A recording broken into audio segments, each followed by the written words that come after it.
Well, good evening. My name is Dr. Eric Turner. I'm the chair of our Christian Studies division here, and I help direct our Free Society programming here on campus at HLGU. You might ask, what is the Free Society program and our Free Society lecture series? We focus in this series on three foundations of what we consider are important to a free society.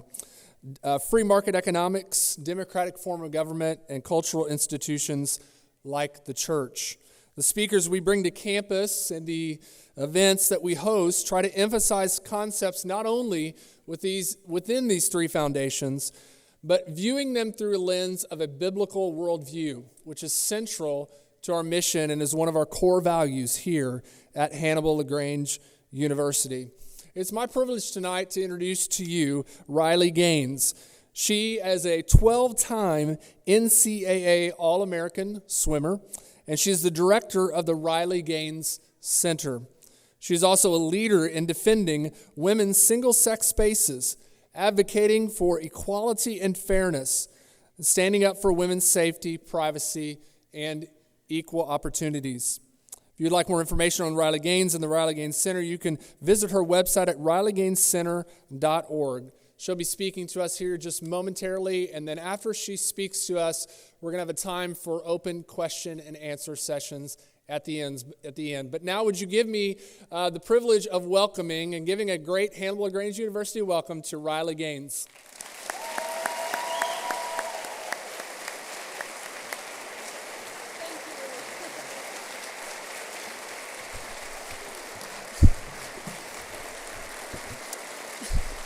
You guys are so sweet. Oh my gosh. Let me just tell you, I am mad that I did not go to school here. This place rocks. I have had really just the greatest day walking around and getting to meet so many students and female athletes and, of course, the staff. I have proposed that Hannibal LaGrange starts a swim team. I think I have like a 5th year of eligibility because of COVID, so just saying. But really, this place is special. I have not felt on any of the college campuses I've gone, really any place I've gone, the amount of support and encouragement, and really just the amount of Christ-like character oozing from so many, which is really powerful coming from so many young people. So again, couldn't be more grateful. And like I said, the female athletes here, I got to spend some time with volleyball and basketball and softball and track and field and cross country, even 2 of the cheer captains today. So it was pretty amazing. I know it's Ivy's birthday, who's on the basketball team. So maybe we should all sing to Ivy. But I'm not going to start because I'm on a microphone and no one wants to hear me sing because their ears will probably bleed. But happy birthday to Ivy. But oh my gosh, I felt very welcomed. Certainly more welcome than I felt before Congress a few months back. It is unfathomable to me that a 23-year-old, recent college graduate, college swimmer at that, has to go to D.C. to sit in front of Congress, the beating heart of the American Republic, and explain to them that men and women are different. And then to be on the other side of the table and watch as they have these really confused looks on their faces. Some of you may have seen the clip, but the hearing that I was there to testify in support of was about upholding Title IX and urging the Biden administration to halt with their illegal administrative rewrite of Title IX. So I'm sitting there, Ranking Member Lee, she's the Democrat representative from Pennsylvania. She starts to read her opening monologue. And the first words that come out of her mouth, she says, "I can't believe that I'm forced to sit here and listen to this transphobic bigotry." Which, really, I felt heartbroken in that moment.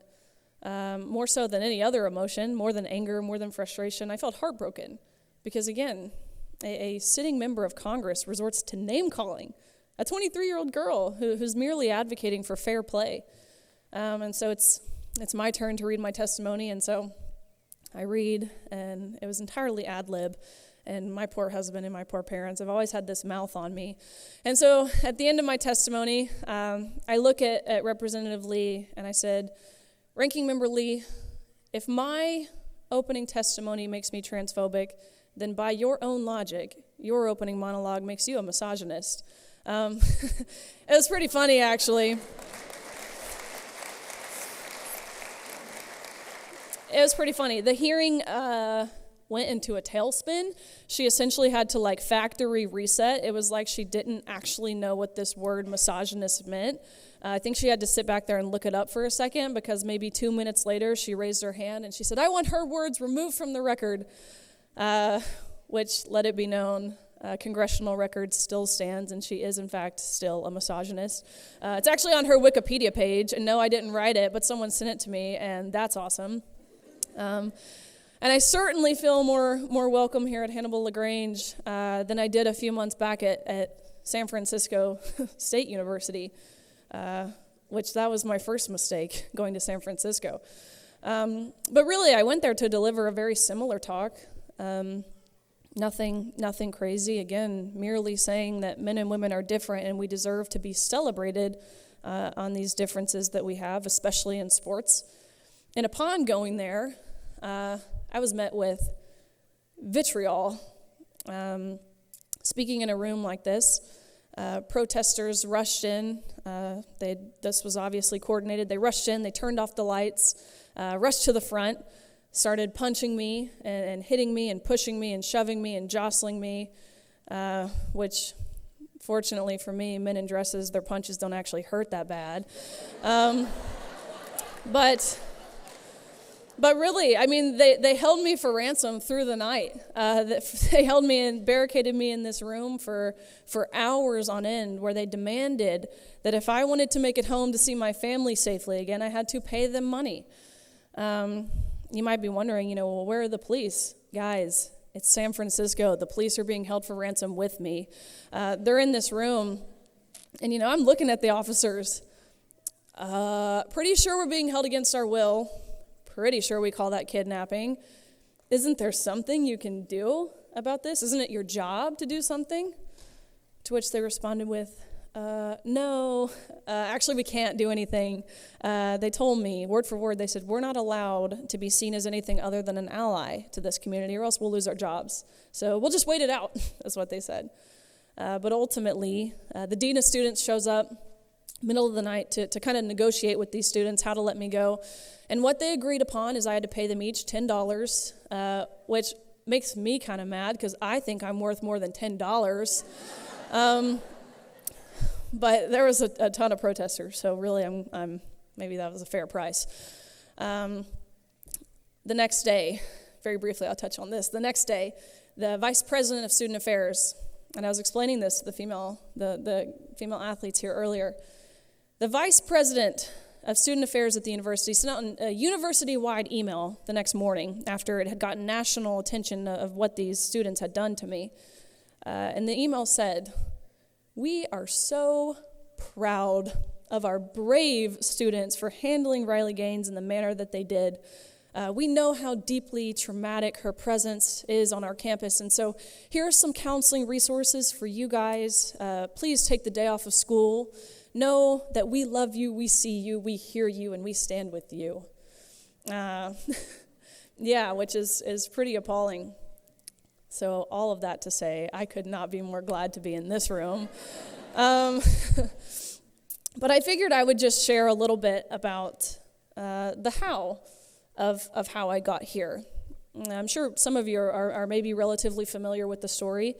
I graduated from University of Kentucky last year, where I got my degree in human health sciences and health law.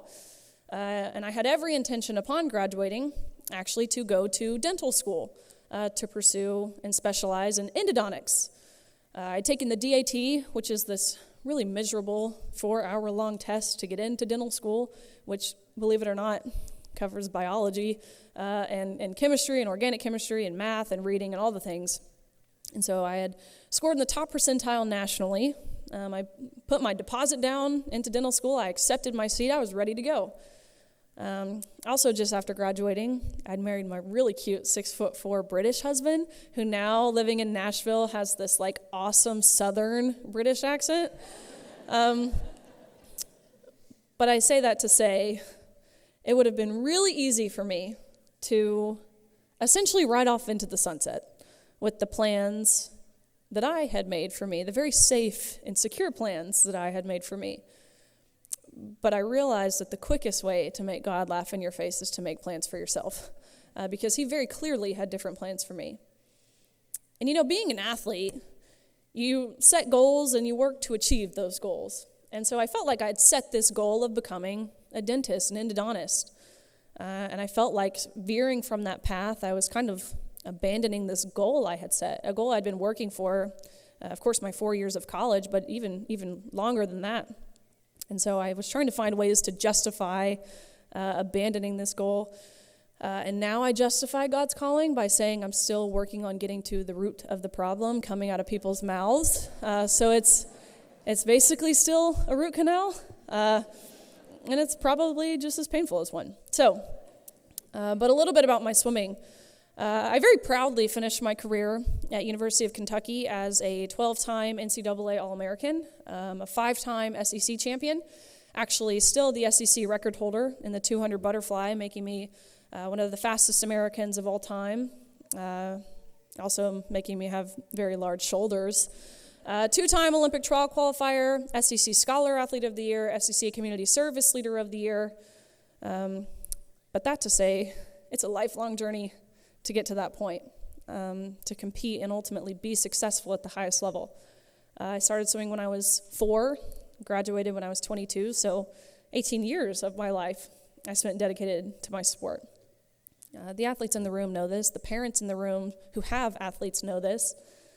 The amount of time and dedication and sacrifices that you have to make, you can't put it into words.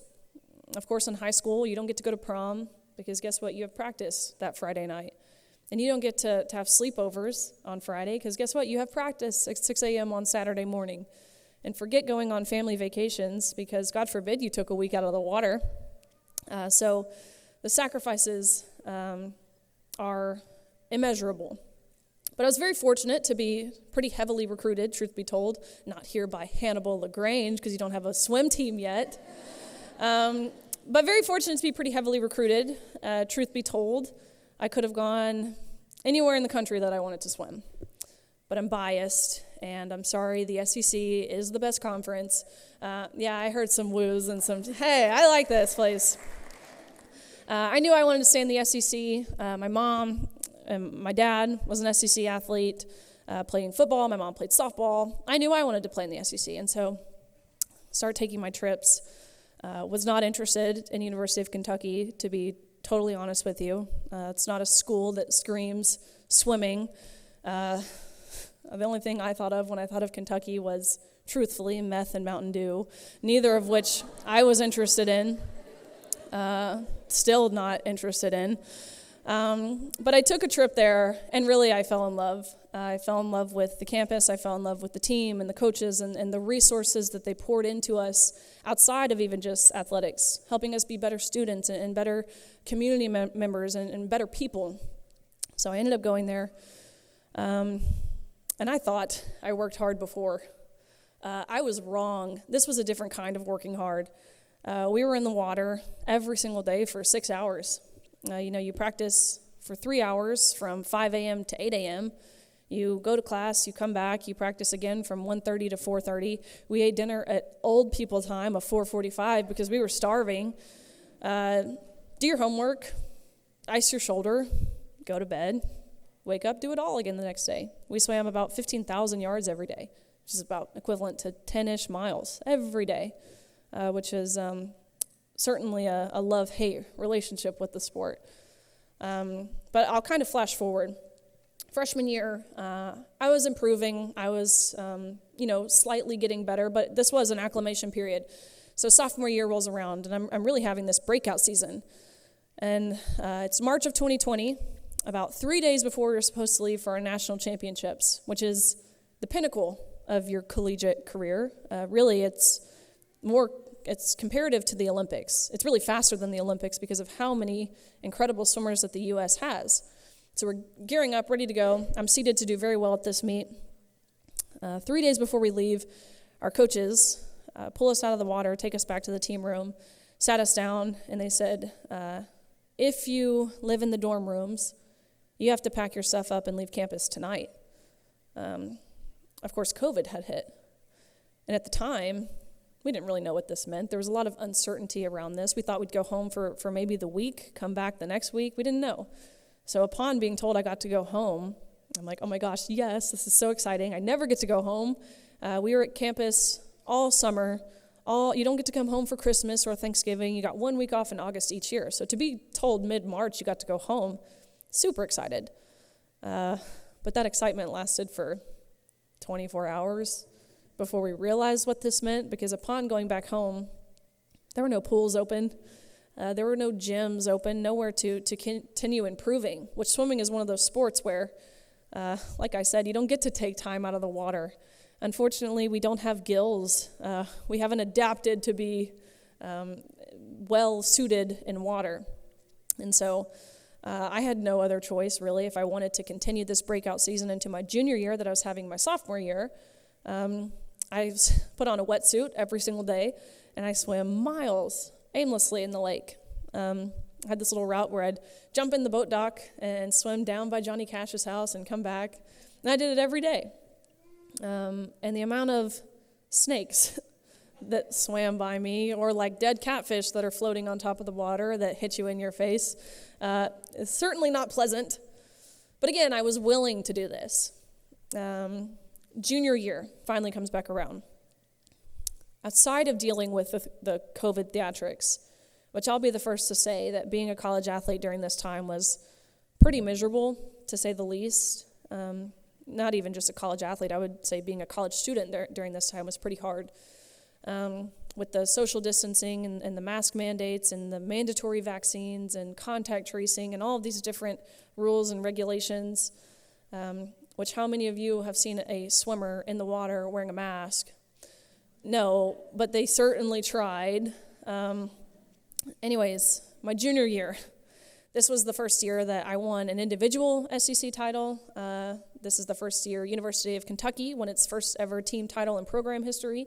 And ultimately, I had ended up concluding my junior year placing 7th in the country, which I was proud of. It wasn't a best time I had gone, so it wasn't a phenomenal swim on my behalf. But, you're top 8, you're an All-American. It's a pretty high honor, so I was proud of this. But I knew right then and there, when I placed 7th, that my senior year, I had a goal of winning a national title, which would, of course, mean becoming the fastest woman in my respective event in the country. And so senior year rolls around, and I'm right on pace to achieve this goal.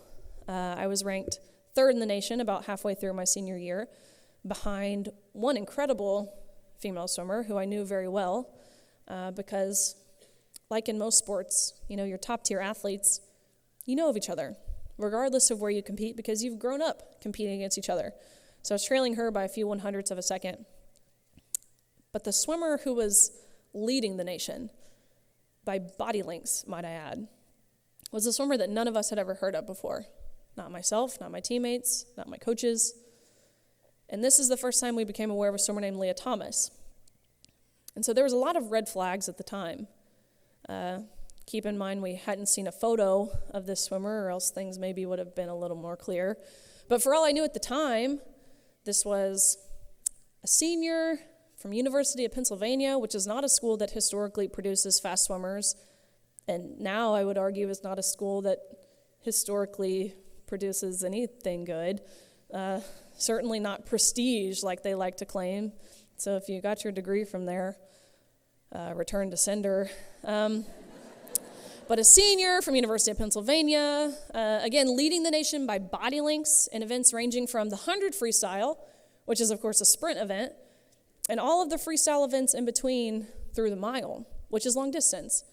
And for those of you who might not necessarily understand the sport of swimming, think about this in terms of your Olympic runners, right? That's like saying your best 200-meter runner is your best marathon runner. That doesn't happen. They're two totally different systems. But that's what we were seeing in this person. So again, lots of head scratching. Who is this? And we continued to stay in the dark until an article came out. And in this article, it very briefly disclosed that Lia Thomas is formerly Will Thomas and swam 3 years on the men's team at University of Pennsylvania before deciding to switch to the women's team. And so my my coach, he actually sent me the link to the article. You know, he knew my goals. He saw how hard I worked day in and day out. He said, you need to read this. And so, of course, I read it. And I, read it again.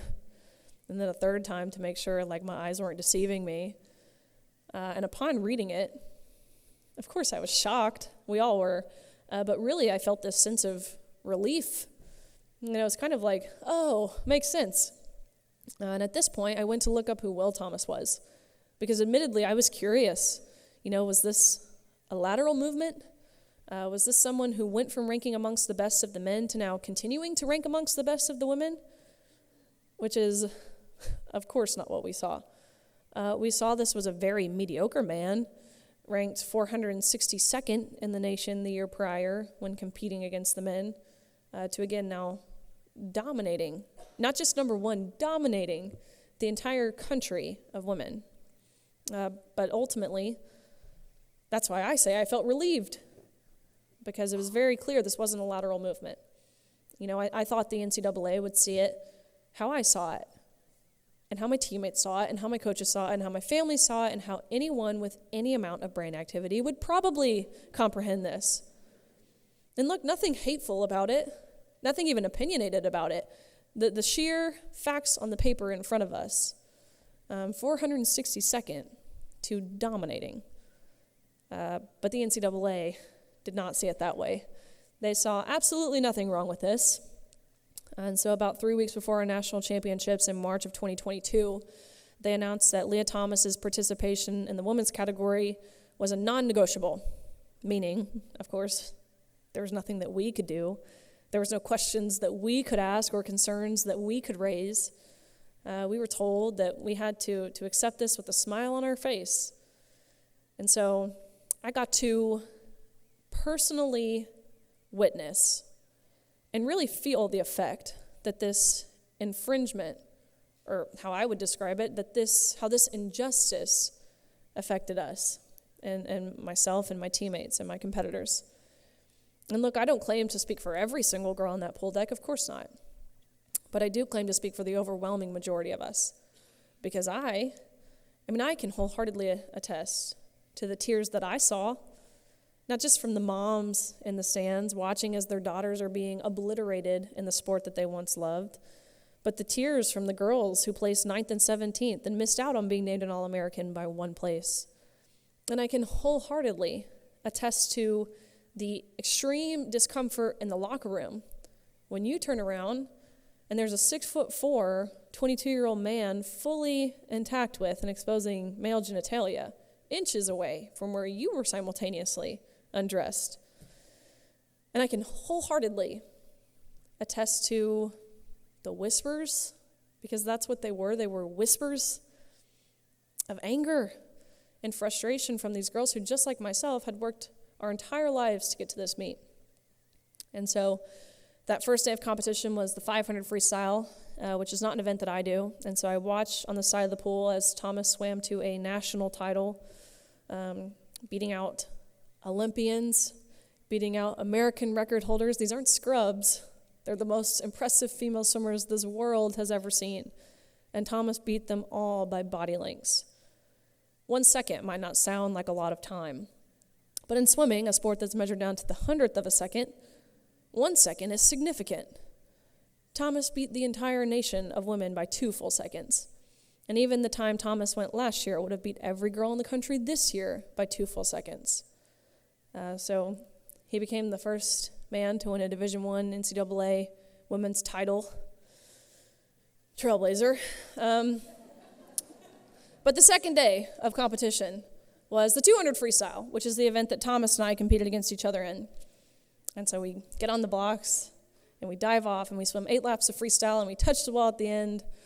And I look up at the scoreboard, and almost impossibly enough, we had gone the exact same time down to the 100th of a second, meaning, of course, we tied, which is pretty rare, when you're racing for 1 minute and 40 seconds, and not even 1/100th separated us. You can't tell me that's not divine intervention. And so we get out of the water, and then we go behind the awards podium where the NCAA official looks at both Thomas and myself.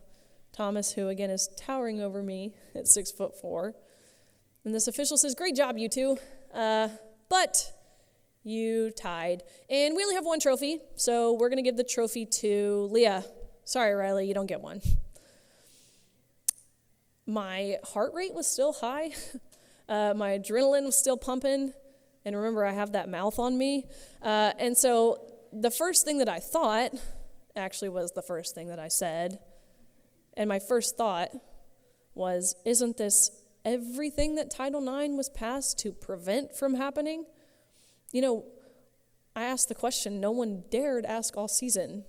Actually, we asked it. We asked it in secrecy, in whispers, behind closed doors, so others couldn't hear us. But I said, why? Why are you adamant on giving the trophy to a man in the women's 200 freestyle? This poor official, he did not know how to answer this question.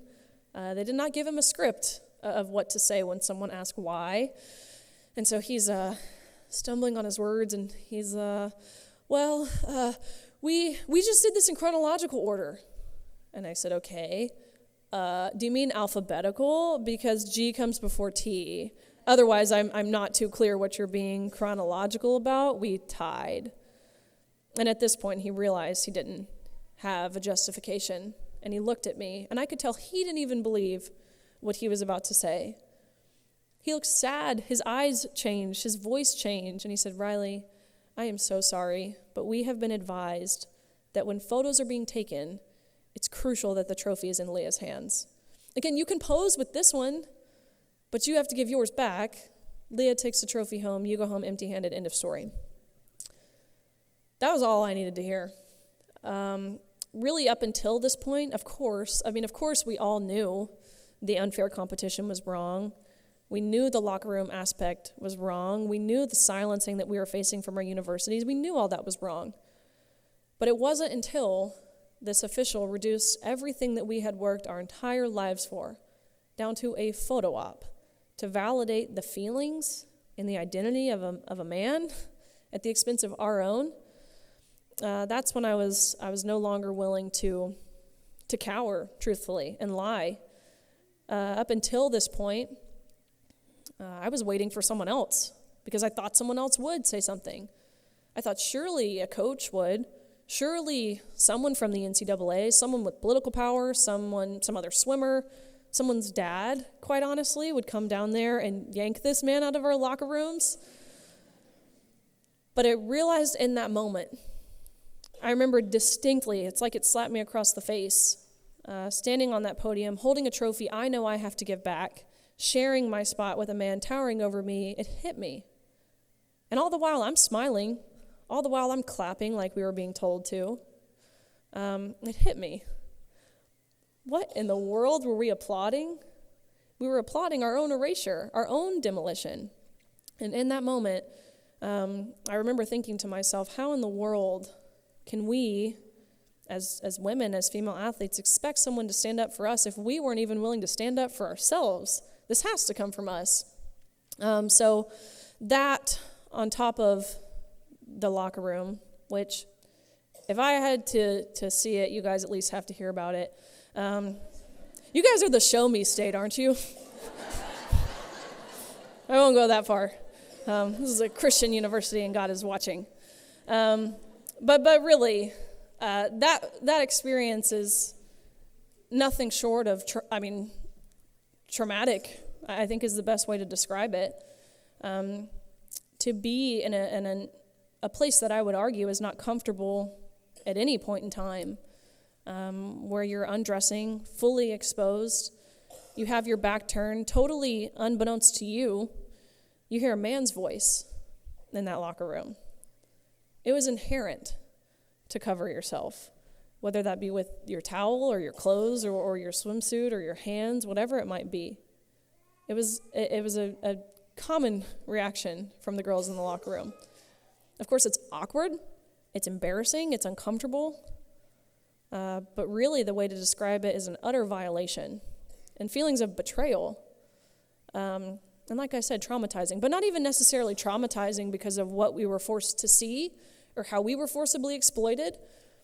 It was traumatizing for me to know just how easy it was for these people who created these policies to totally dismiss our rights to privacy without even a second thought. Again, without even bare minimum forewarning us. And the other aspect of this that really pushed me over the edge, as I said, was the intimidation factors that we saw from our universities to keep us quiet.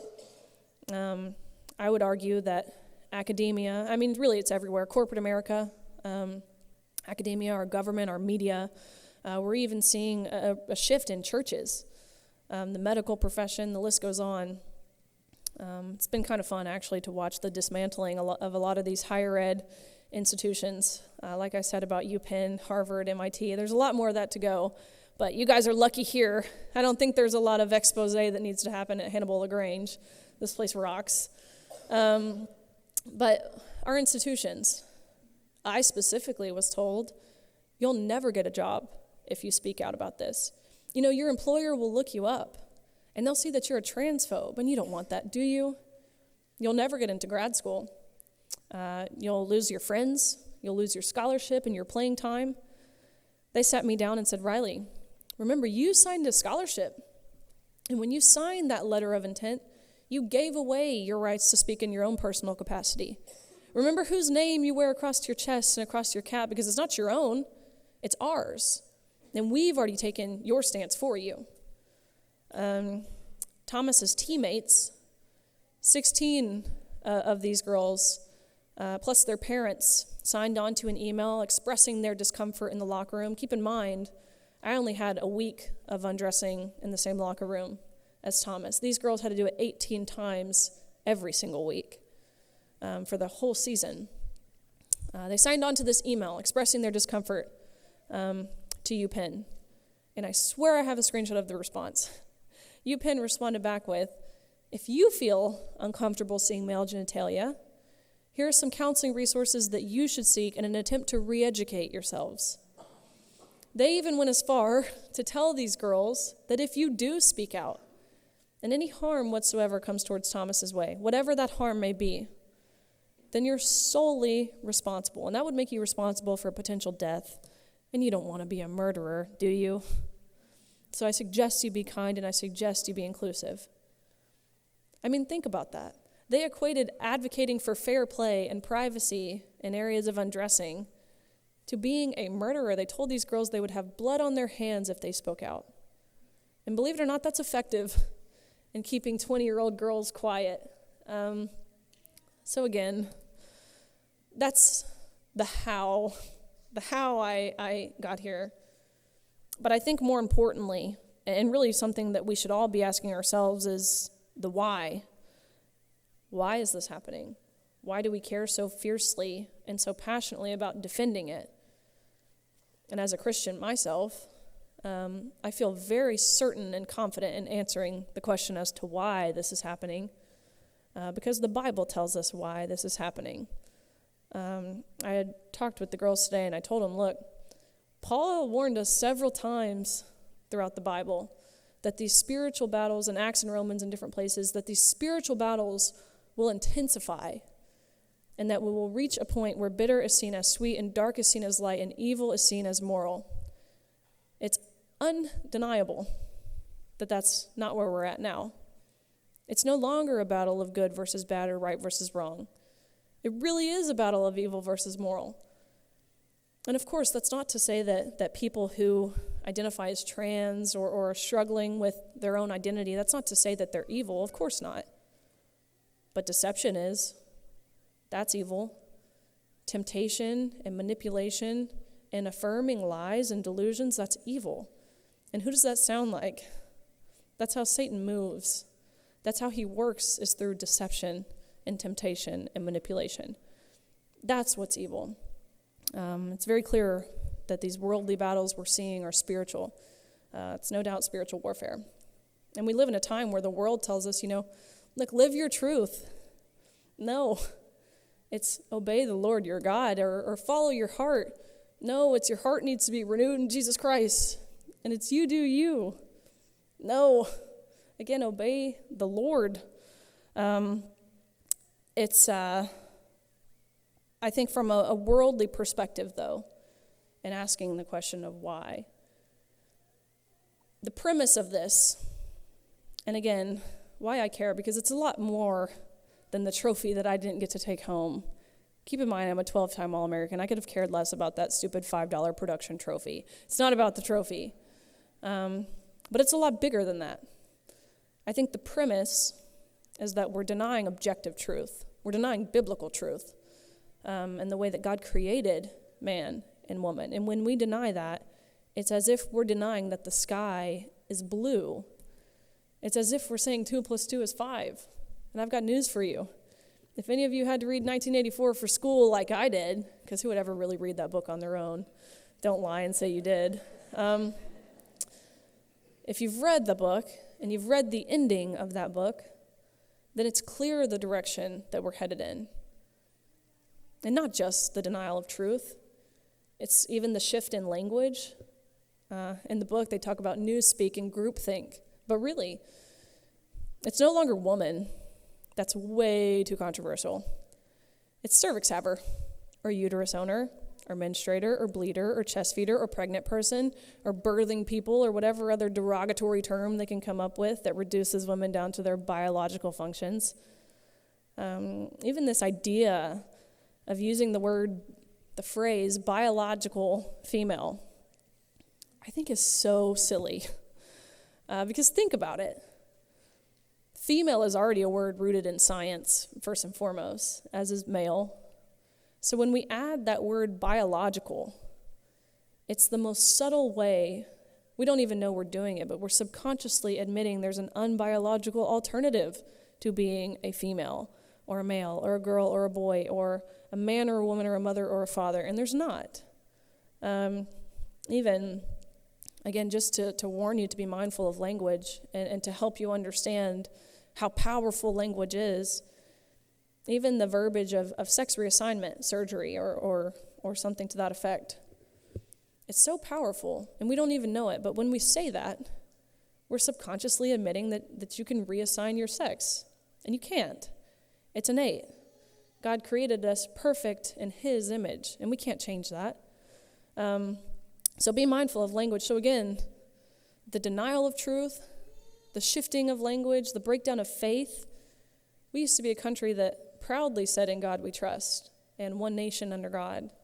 The breakdown of family, the breakdown of our freedoms, such as the freedom of speech, the preying on vulnerable populations, the propaganda being pushed in the media.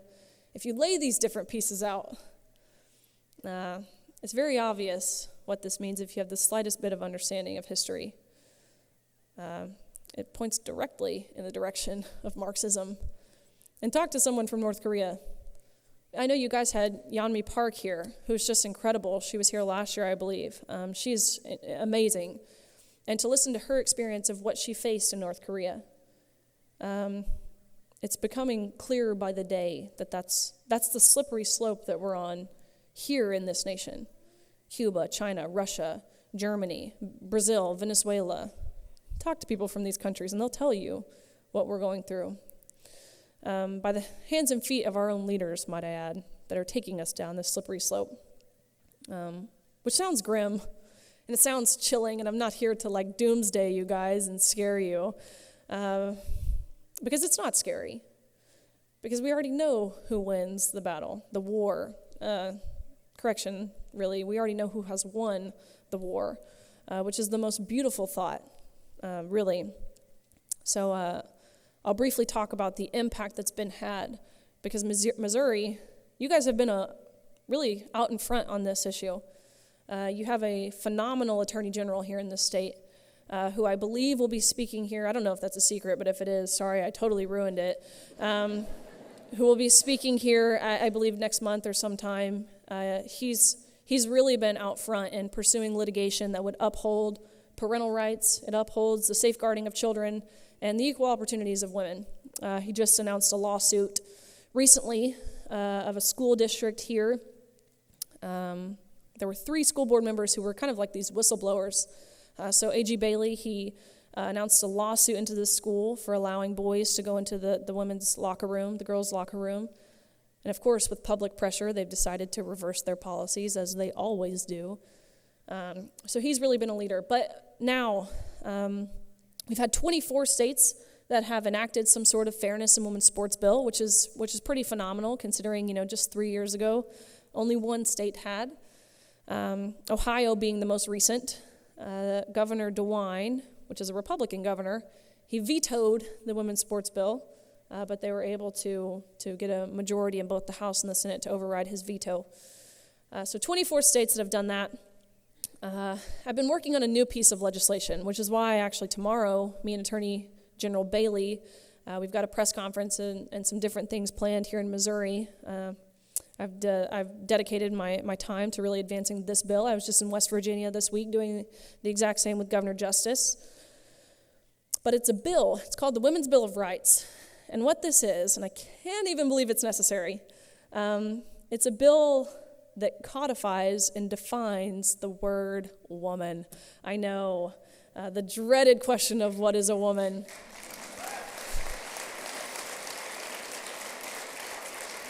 I know, it's kind of hysterical, honestly, but here we are in 2024. We have a sitting Supreme Court justice who can't even define what a woman is when asked because she said, oh, well, I'm not a biologist.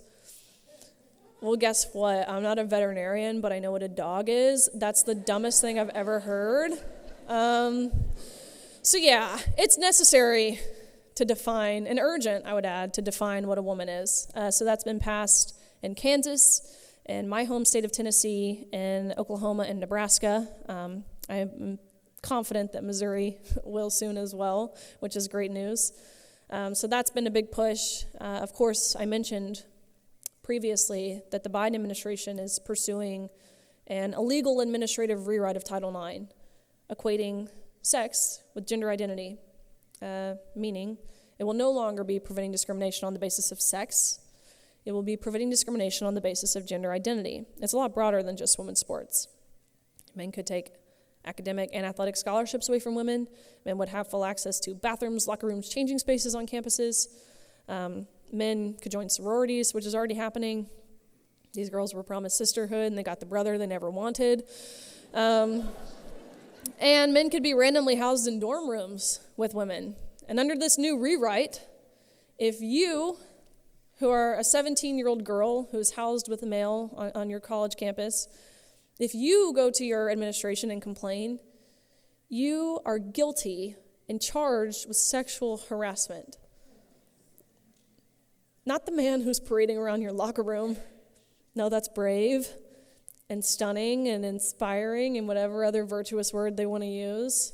But you calling a spade is grounds for sexual harassment. Actually, me standing here, by the time April comes, if the Biden administration goes through with it, I'm guilty of sexual harassment right now for calling Thomas a male and not using his preferred pronouns, which is just crazy. So anyways, I could get into a lot of the different specifics of it. I know we're going to have a Q&A, which I'm very excited for, but I'll just wrap up here with some encouragement. Was that a timer for me to stop? Who had that timer? Gosh, made me feel bad. No. Wrap up with some encouragement. First and foremost, I want to tell you to trust God's calling. When I was thrusted into this position, I didn't feel equipped for this. When I had to take my public speaking courses in college, my face turned the color of a tomato, probably as red as Ivy's face turned when we were about to sing her happy birthday. My face turned the color of a tomato. I knew nothing about our civil process, admittedly and ashamedly. I didn't have to take any government courses, which is kind of scary now that I think about it. I knew we had 3 branches, but don't ask me what they did, and actually still don't ask me what they do. I don't really know. So I didn't feel prepared for this, but I realized God doesn't call the equipped, He equips the called. And if He brings you to it, He will certainly bring you through it. Just as He did Moses, who led the Israelites out with Aaron and his staff. And just as He did Joshua, who He promised a victory over the Canaanites. And just as He did Esther before she was brought before the king. Be a David, be a Daniel, be an Esther. Those are the people that we need so desperately. And understand we're a body of Christ, right? We have the hands and we have the feet. And again, we have those annoying mouths that won't shut up and have to have timers that go off to make them stop talking. But we all have a role, a different role, a distinct role. And to disobey or to not follow his calling is to disobey. So trust God's calling for you. And secondly, I'll just say, look, don't wait until you're directly impacted to take a stand in some capacity, like I did. I waited until I was affected personally before I found it necessary to say something. But if we all wait until that point, it's too late. And I can actually guarantee you that many in this room have their own experience to a degree of whether it's competing against a boy or a boy coming in your bathroom or your locker room or getting a bad grade on an assignment. Again, probably not here, but maybe in high school, a bad grade on your assignment for not using the right verbiage and following the narrative that your teachers wanted you to follow. I bet you a lot of you have been impacted by this in ways. But be proactive rather than reactive. And parents in the room, grandparents in the room, be willing to defend your daughters. Your daughters are in desperate need. You know, a lot of this battle has fallen entirely on the shoulders of young girls and women. We often ask ourselves, actually, the question of where are the feminists, which, don't even get me started. But I think just as often as we ask that question, we should be asking ourselves the question of where are the men? Men, you're not immune to this either. You thought you were about to get through this whole talk and not be called out. Wrong. We need strong men. We need men who are willing to fulfill their biblical role of protecting and providing. There's a saying, and it's rings really true. It repeats itself throughout history. It's hard times create strong men create good times create weak men create hard times. And like I said, it's a cycle. There's no doubt in my mind what part of the process we're in now, and it's where weak men have created hard times. I think the last time we had a society full of strong men was in the 1940s during World War II. And you think about it, 80 years ago, you think about it. These were men who were willing to actively lie about their age, say they were older than what they really were so they could enlist and fight for this country. And now, in 2024, we have men actively lying about their sex so they can get into women's sports. So if that doesn't tell you what part of the process we're in. But hopefully these hard times will garner strong men again. So parents, defend your daughters, but be willing to teach your son's masculinity as well. I had this pretty skewed perception of what respect was and what love and tolerance and compassion was. And we hear those words all the time. You know, you need to be compassionate. You need to be kind. Let me tell you, it's not compassionate to ask a young girl to undress in a locker room with a man. It's not what compassion is. And it's not kind to ask us as women to step aside and allow these men onto our podiums. That's not what kindness is. No, it's kind to tell the truth. That is what love is. You know, you think of this phrase, true love. Those words, truth and love, they're synonymous. It is loving to tell the truth. And of course, we have to have a balance. It's a balancing act between truth and grace. Because if you're all truth and no grace, then you're self-righteous. And if you're all grace and no truth, then you're probably just stupid. So it's definitely a balancing act. And it's what Jesus did so well. But understand, it's never kind to lie. And I'll actually wrap up. I know I've said that a lot of times. I'm a swimmer. I'm long-winded, okay? But my favorite Bible verse, and I was reminded of this at dinner, my favorite Bible verse, it always has been, is Romans 8:18. Romans 8 is my favorite chapter in the Bible. It's, for our present sufferings aren't worth comparing to the glory that will be revealed in us. And admittedly, and kind of cringily, I loved this verse when I was younger because I related it to swimming.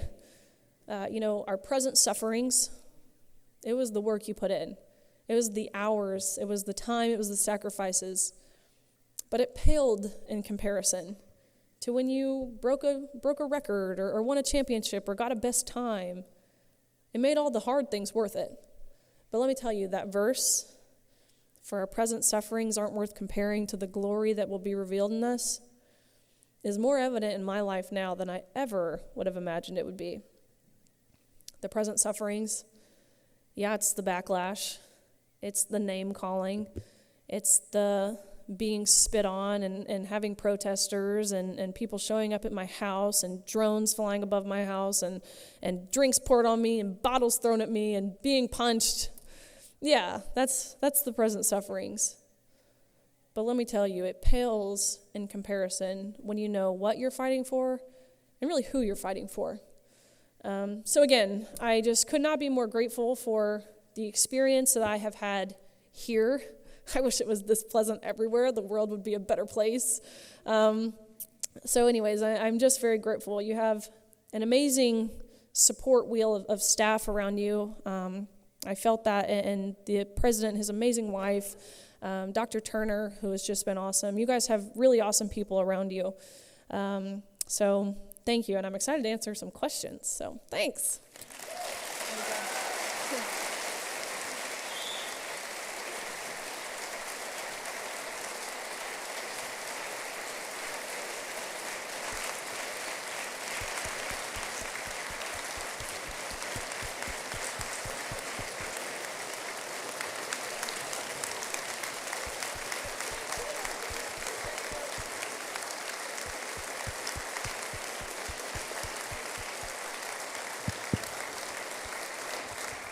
Y'all better not.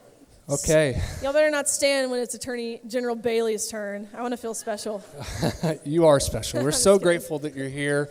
We're going to let Riley catch her breath for just a couple of minutes. We're going to enter into a time of just question and answer. Here's how we're going to do this. We have a couple of our Free Society scholars, as we call them, Ashlyn and Sydney, and they're going to be in each aisle going up here. They'll have a microphone. And we ask if you have a question that you would move to them and move to the aisle to ask your question. So like any good Q&A, we always want to try to set some expectations. So here would be a couple of expectations. One, that you would ask a question.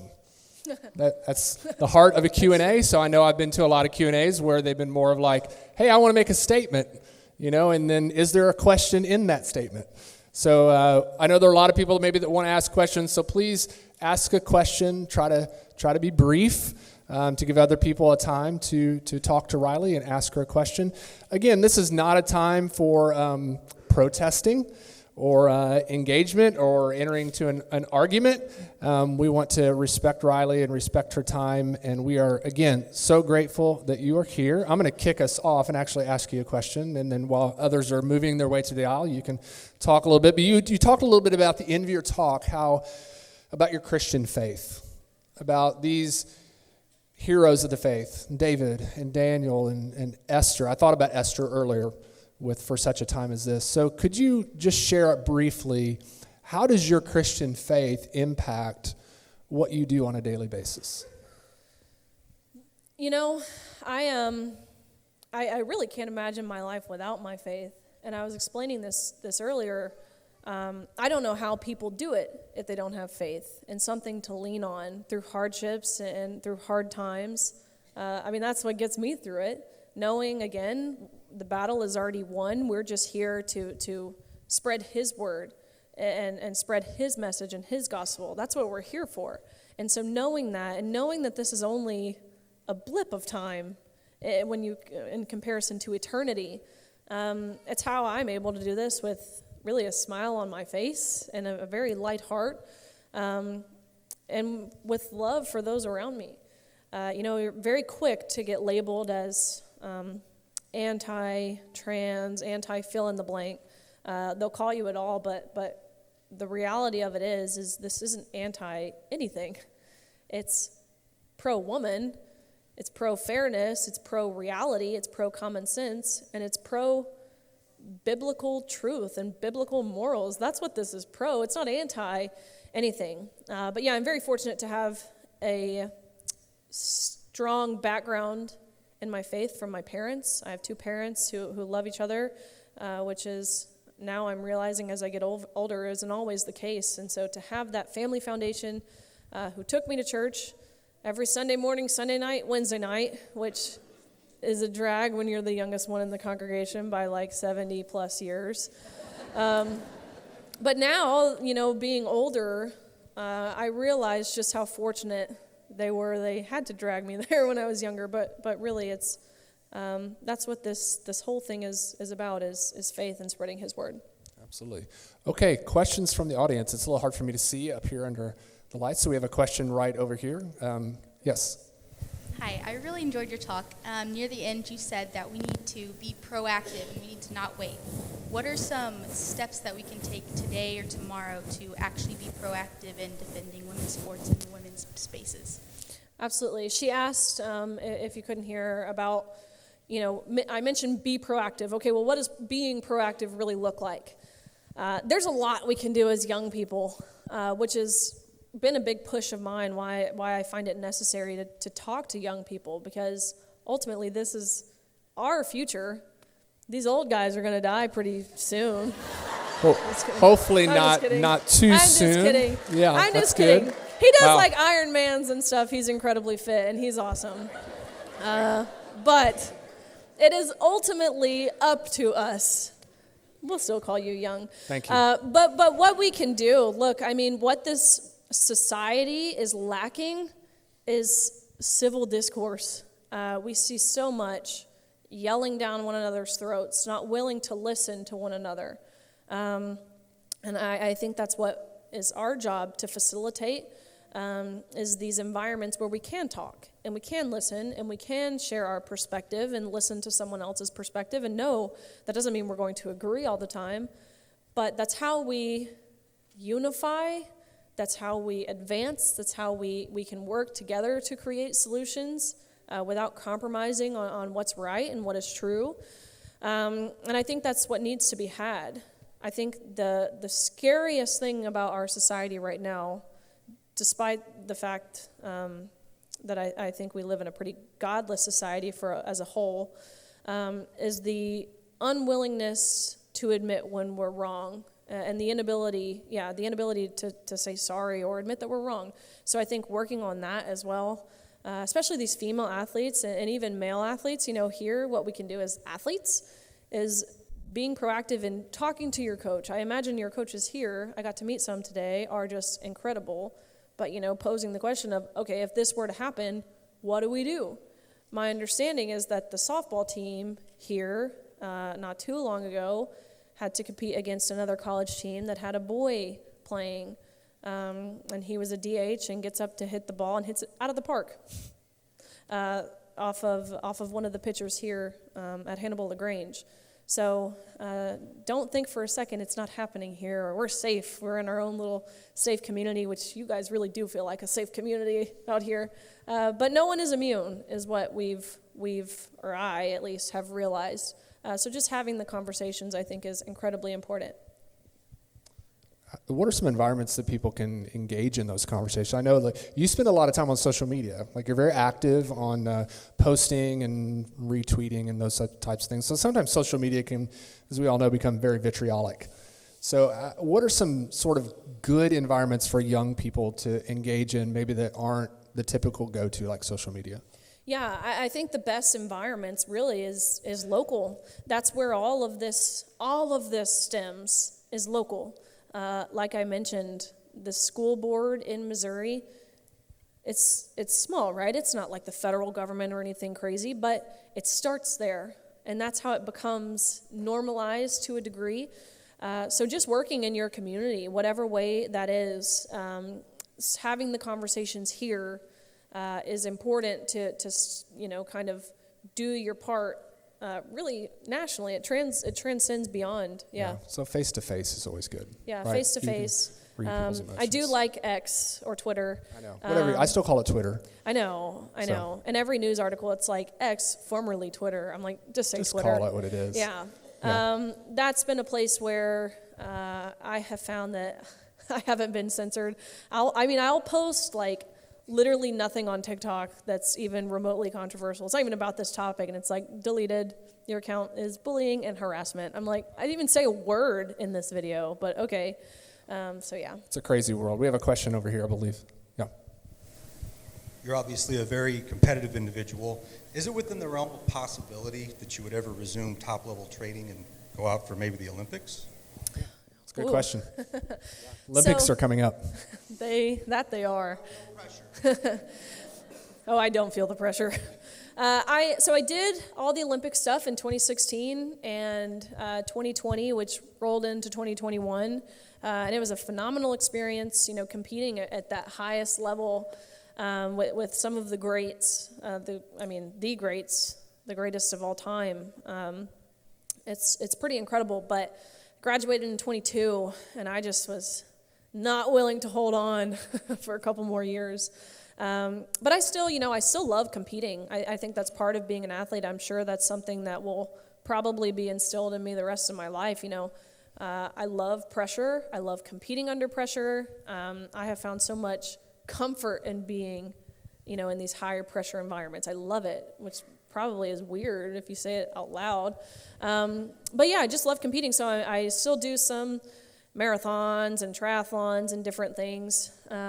Terrible at the bike, though. Yeah.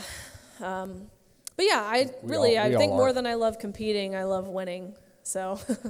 Yeah, that's a good question. Thank you. I want to give time over here. I have a question over here. Okay, next. I believe we have a question here or over here. Here. Okay, go ahead. How do we love the LGBTQ community well while also standing in biblical truth, especially within women's sports? It's a great question. It is a good question, and this is something I found myself struggling with. Not really internally. Like, I knew I loved these people, and I knew I didn't feel hatred in my heart for I don't have hate in my heart for Lia Thomas. Of course not. Look, Thomas was just following the rules. And this is something I talked with my pastor, my youth pastor, about, people around me who were strong in their faith. The hardest comments for me to receive at the beginning of this was, well, you're not living a Christ-like life. Like, our Christ wouldn't do this. We have a God who loves all. And I struggled with this because I knew, of course, we have a God who loves all. And before anything, I wanted to live a Christ-like life. And so I didn't know what to do. But talking to these people in my faith, they very much reminded me, yes, we have a God who loves all. But we have a God who created man and woman, again, in his perfect image that reflects himself. And who are we to change that? And so I think realizing that, it helped me at least understand that this can be done out of love. And look, if you think about how Jesus responded and dealt with and interacted with sinners, or you think of, the tax collectors and the prostitutes, he would wash their feet, and at the end of it, he would say, "Go and sin no more." So he loved them dearly and would spend time with them, but he would hold them accountable, and he would hold them responsible for their actions. And I think as Christians here on this earth, that's what we're meant to do as well. I appreciate that. Can I get your cell phone number after this? That's so funny. I'm no theologian, but I am. So, you're love and truth, right? Right. I mean, we balance. Yes, our God loves all, but there is truth that has to be spoken. I love how you said that. Wash their feet, but go and sin no more. It's perfect. Yeah. So over here, I believe. Did you ever struggle with your team and their views on this topic? If they agreed with you, why do you think they never stood up to the problem like you did? Yeah, that is a great question. And I'll tell you, I was team captain of the UK swim team in my junior and senior year. And so being team captain, and all of this arose, I felt kind of this sense of responsibility to address it, right? I was talking to a lot of my friends on other teams, and it was like they were silent about it. And I didn't want my team to fall into that same category. I wanted to make sure that everyone, and we had a ton of different political backgrounds, people believing different things, some believers, some non-believers. We had many people on our team who were a part of the LGBTQ community. So it was a hard conversation to have, but I knew, as someone who was a leader on this team, I knew there had to be a space to have it. And so I made sure to facilitate this conversation on my team. And I didn't do it in a way that imposed what I thought or what I believed, but what I found, and just creating a space where we could openly talk about it, was 38 out of the 40 girls on my team Yeah, which is like a large team. We weren't allowed to be in sororities or anything, but we called ourselves the Kappa Kappa Goggles. And it felt like dealing with a sorority many times, being captain. But of the 40 girls in our team, I found that 38 of them felt the exact same way that I did. And it wasn't because we had 38 staunch Republicans swimming for the University of Kentucky. No, it's because we had 38 girls who didn't want their opportunities that they so hardly and so tirelessly fought for to be taken away from them. And in finding this out, it just made things a lot easier. We didn't feel like we had to walk on eggshells necessarily. And I'll tell you, I had an amazing coach who's very supportive of me. He has since lost his job for being supportive of me. So maybe he can come coach. Yeah, we maybe. LaGrange. That's it. Dr. Matz. Yeah. But I think, what set maybe me apart from some of my other teammates and some of my other competitors is, one, is my faith background. I think that certainly is something that was able to keep me grounded and really propagate me forward. Again, having that support wheel, my family around me, friends who loved me, even if they didn't agree with me. My friends, they know my heart and they know my intentions and they support me and they care for me. So having those, my faith and my family, I think that's a big part in what separated me maybe from some others who certainly feel the same way, but again, understandably are pretty terrified. I believe I have time for one more question, so right over here. I just want to say that you are amazing. Thank you. So they always want us to care about their feelings and that we have to make sure we don't hurt them or anything like that, hurt their feelings. But everything that's being done against women and especially women's sports, it's hurting women. And it's hurting our feelings, and having to change in a dressing room with a man, it's hurtful to us. Why is that not seen at all? It is, and this is something that I have really focused my time on, is kind of shifting the perspective a little bit, because you're exactly right. Governor Cox, who's the governor in Utah, again, another Republican governor, who vetoed their women's sports bill. The first time I noticed this, I guess I had subconsciously noticed it before, but hadn't really thought of it in that way. But in his speech after vetoing this, he said he wanted to err on the side of compassion. And I was it hit me then. I'm like, wait, compassion does go two ways, and this is not compassionate towards us. And so a few months back, I was testifying before the Senate, and it was Senator Dick Durbin. And he looked at me and he said, I know. Ooh, I know. That really struck a chord. So, I love continue. it here.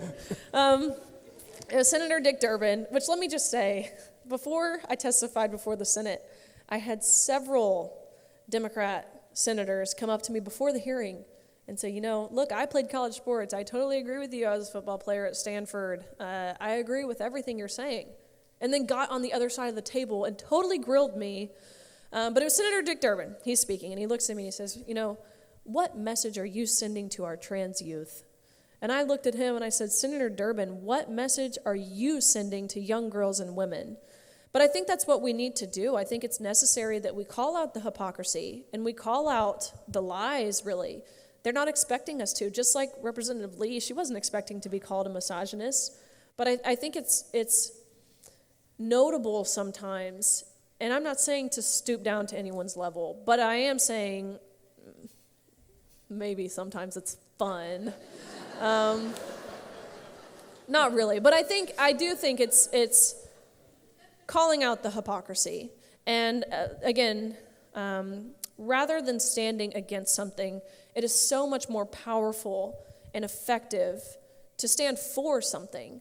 And so that's how I try and frame my messaging before these state legislators, before the federal government.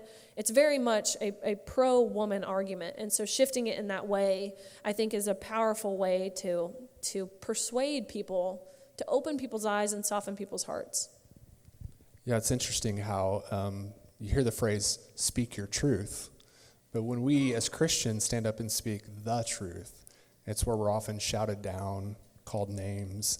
And it's interesting, it's in this cultural moment where we're at, that it's this, that we're there, Absolutely. right? So we want to thank Riley for being here. We want to be respectful of your time. I do have one final question, though. How can people, they've heard you speak tonight, they've gotten introduced to who you are. What's the best way to stay connected with Riley Gaines and what's going on in your life?